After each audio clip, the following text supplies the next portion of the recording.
விஜய் அவர்கள் ஒரு பீரோ புல்லிங் மாதிரி எம்எல்ஏ புல்லிங் பண்றாருன்ற ஒரு விமர்சனத்தை வைக்கிறாங்க.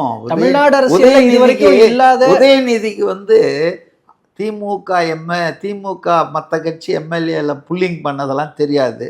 தேர்தலுக்கு முன்னால் ஓபிஎஸ், வைத்தியலிங்கம், மனோஜ் பாண்டியன், அதுக்கப்புறம் மதிமுக கம்பம் ராமகிருஷ்ணன், அனிதா ராதாகிருஷ்ணன், இன்னைக்கு திமுகவில் கோல வச்சிட்டு இருக்காங்களே ஒரு 10 பேர், ஏவா வேலு, செந்தில் பாலாஜி, சேகர் பாபு, முத்துசாமி, ராஜ கண்ணப்பன், ரகுபதி, போதுமா?